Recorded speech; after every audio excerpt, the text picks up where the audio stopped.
to make a long story short, what I'm telling you is the way you spend your money is to some degree predestined, and it's difficult to control, but it's not impossible. And after working with literally hundreds of people just like you, I developed what I call the money behavior system to help you make better money choices. And I did this not only because I was working with people with their behavior with money, but I also was very frustrated with the conventional wisdom with money that just got right into, what are your goals? Let's go spend. So let me walk you very quickly through the money behavior system. There are 5 easy steps. Ironically, the first 3 steps are not used or taught in conventional economics, finance, or literacy, and not used by most financial planners. Number 1, what are your money values? Money values very simply are what's important about money to you. It's the most important thing that costs money. And if it doesn't happen, it's either going to cost physical, emotional angst, anxiety, and problem. What is important about money to you? And you need to have that discussion. I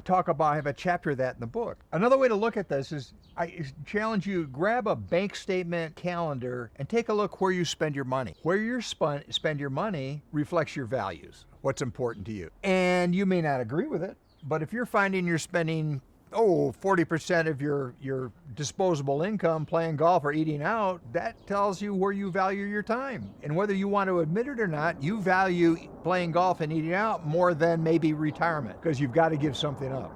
So your values are incredibly important to you. So take a look at your calendar. Where do you spend your time?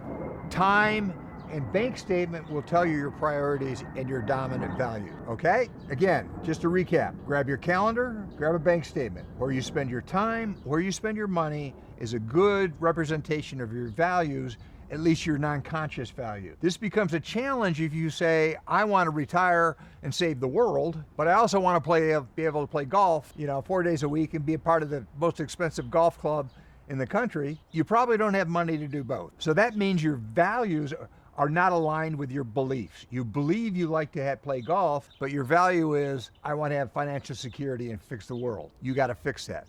So the foundation is values. You have to understand your values. Married, have a partner, their values are probably different than yours, and you need to have a very direct and honest discussion about that. Number 2, money temperament. Money temperament is really what got this thing started. I think I'm the only one that talks about this, that everybody has a unique money temperament. Money temperament is simply how you naturally think, feel, and behave about money. About 85 to 90% of that is organic. It's who you are. It's like an iceberg. The part under the water is your natural money temperament. It's a subset of your natural behavior. It's as automatic and natural as breathing and heart rate, and it's who you are. The 5 or 10% above the water is learned behavior. It's what you learned about money. And it's what you learned in school, watching other people, making mistakes. The problem you're probably going to find with money temperament is most of what you're doing with your money is probably not aligned with your natural money temperament. And that's what causes problems. You may be a spender, you may be a saver. I don't care what you are, but you need to know. And in the book, I have an exercise to help you determine your money temperament. And it's one of the things we do at DreamSmart is we have assessments to help you determine that also. But the key takeaway with money temperament, it's who you are with money. And there's no right or wrong. And it's difficult to change your money temperament because 90% of it is just organic. It's who you are with money. And that's why it's so frustrating when people try to make you do things with money or money behavior or personal finance or whatever, and you fight it because you're not good at it. And again, we don't do that in athletics. We don't do that in other parts of our life. But in money, we seem to want to be able to bend you into a pretzel and make you something you're not, to make you very uncomfortable doing something you're not good at and you don't like doing. And you wonder why you don't stick on the budget. I mean, we accept behavior and diet and exercise. Why don't we start doing it in personal finance? Doesn't that make sense? That's money temperament. The next piece is called money knowledge. Now, money knowledge is technical knowledge. Yeah, you've got to have a foundation of technical knowledge. You got to know a little bit about money and how it works and the like, but not much. What I'm talking about is how do you process information? Your money learning style. How do you process all the information around you about money? When you read a contract, how do you react? How do you take in that information? Are you a visual person? Do you have to see what's happening? You like graphs and pictures and color? Are you auditory? Do you have to hear it? Do you want somebody to explain what is happening in great detail? And you're very comfortable speaking that back to them. Or are you tactile? Do you like to play with it? Do you want to fill in the spread? And this is incredibly important because Modern marketeers understand how our primitive brain works. They understand that we are emotional animals. They understand we're emotional animals who don't think.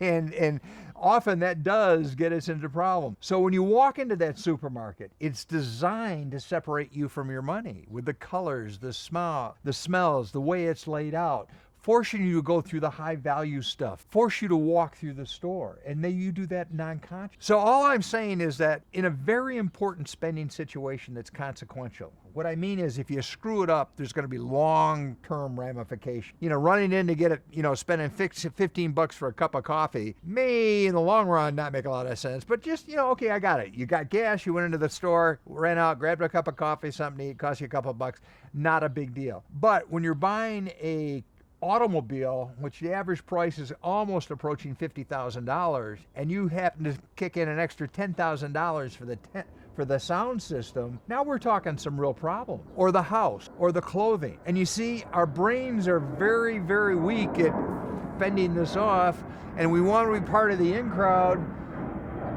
so we're very susceptible to the sales pitch.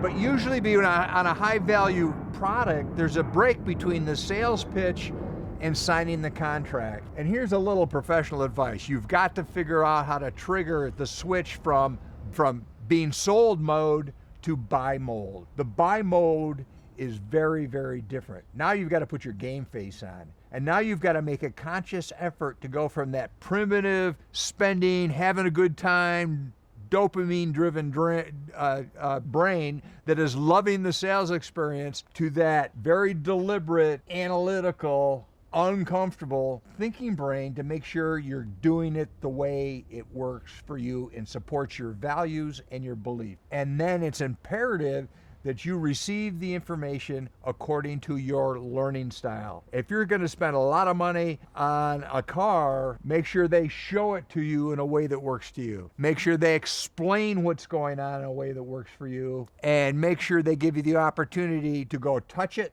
and maybe walk through the maintenance bay. So money, knowledge. Now again, traditional money education does not address money values. They talk about goals. Money temperament, they believe we're all alike. Money knowledge, all I got to do is give you more technical knowledge. Once you bring together those three pieces, the next step is your money strategy. Money strategy is nothing but the big picture, how you're going to go from point A to point B and do it your way. What is important with your money strategy is it is based on your values, it is driven by your behavior, it's presented the way you can interpret it. Money strategy must be a one-size-fits-you strategy, not a one-size-fits-all strategy. But understand that the industry, the financial services industry, is dedicated to one-size-fits-all solution. Well, you're not a one-size person, you should not accept a one-size solution, and that's the challenge. Next, the last and final step, which is often the first step in everybody else's system, is the plan, which is buying the products and services and putting your money to work to accomplish, yes, your goals, but your value. So your plan must be value-driven, based on your money temperament, presented according to your style, have a long-term strategy, but executed in a way that worked for you. Unfortunately, and this is why I left the industry, there's too much emphasis on just goal setting and making goals happen and just buying stuff. Remember, most of what is offered out there in the marketplace today is a commodity. A commodity just means it's like everybody else's. There's not a whole lot of difference as to how it's designed, the potential outcome, but they're sold on hype. You have to understand you are very susceptible to the sales process. You have to be able to sit back, count to 10, take an inventory of yourself, swallow hard and go, is what I'm about to do, does it support my values? What's important about money to me? Is it presented in a way that I can actually live with it, my behavior? And is it presented in the way that I can actually explain in real common English what's going on? And if that doesn't happen, get up and leave.